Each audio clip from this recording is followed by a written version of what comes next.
I'm 70 now. Sit with me for a moment.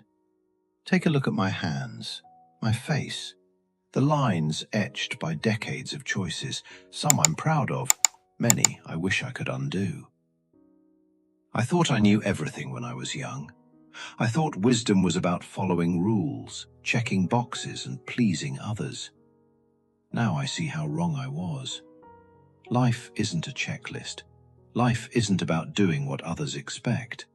It's about noticing, experiencing, and loving while you still can. And if I can share one lesson with you today, it's this. Don't wait for the world to approve your choices. When I was in my 20s and 30s, I listened to advice like it was gospel. Teachers, friends, parents, colleagues, they all had opinions, and I followed them blindly.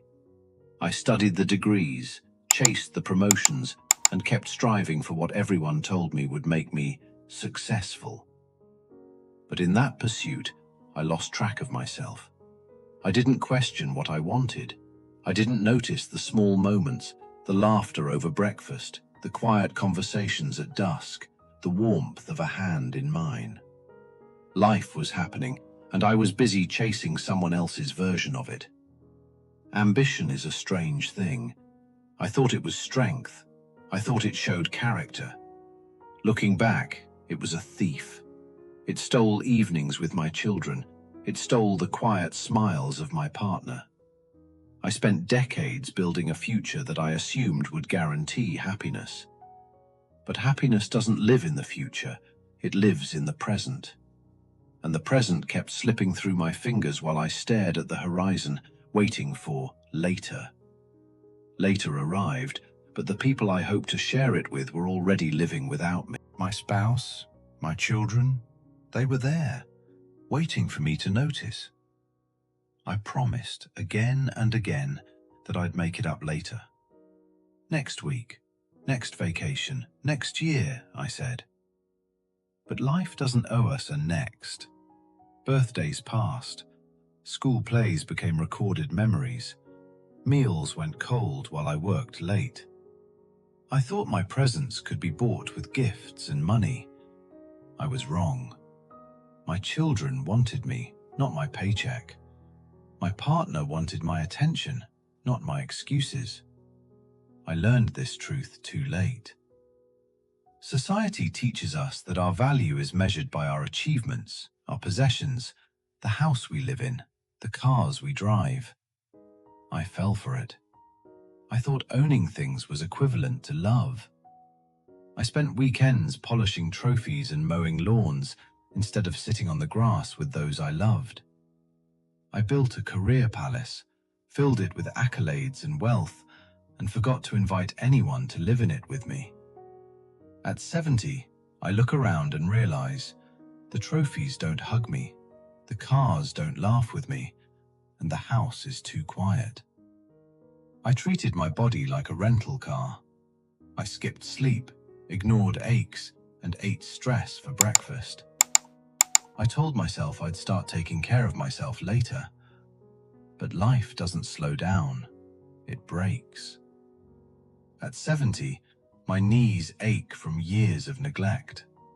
My heart carries the stress I should have released decades ago. I traded health for wealth, and now I spend money trying to buy back something I can't fully recover. Listen, the body is the only home you truly live in. Protect it before it's too late. I was a man who believed that silence was strength. I thought words of love, appreciation, or regret were unnecessary. I thought my spouse, children, and friends already knew. At 70, I realized silence is a thief. So many things I wish I had said. I love you, I see you, thank you for being here, were lost forever. Pride kept my words locked in a vault, and now those voices that could have heard them are gone. Don't make the same mistake. Speak your heart before it's too late. For decades, I danced to the tune of others, parents, teachers, bosses, neighbors. I worried endlessly about what people thought of my career, my choices, my doubts. And here is the truth I've learned. Most of them never truly cared. They never had to. People are busy with their own lives. The only opinion that matters is the one reflected in the mirror at 2 a.m. Live for your own soul, not for ghosts of judgment. The true measure of life isn't the house you live in, the paycheck you earn, or the respect you collect. It's the moments you witness, the love you give, the laughter you share, the memories you leave in the hearts of others. At 70, I see it clearly. You can have everything the world applauds, but without connection, presence, and care, you have nothing that lasts. You may think you have time. You may think tomorrow will allow you to do it all. But the tomorrow you're waiting for is a mirage. Life exists in the now. The walk with your spouse, the joke with your child, the quiet cup of coffee with a friend. Don't trade today for a future that might never arrive. Now I sit in the quiet of my home, older, slower, but finally aware. I feel gratitude for the moments I did notice, for the people I loved while I could, for the lessons learned the hard way. Life isn't a race, it's a song. Listen to it, feel it, dance along while you still can. If you are in your 30s, 40s, 50s, or 60s, take this seriously. Slow down, spend time, speak your love, laugh more than you worry. Don't wait for the perfect moment, it doesn't exist. Don't leave words unsaid. Don't leave people unloved. Don't leave yourself unnoticed. I'm 70, and I've finally learned this. The small things were the big things all along.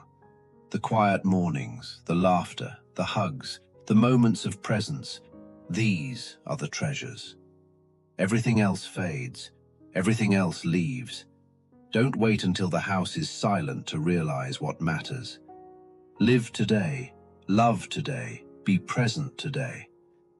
If my story resonates, take a moment now. Call someone, hug someone, tell them you care. Don't wait for later.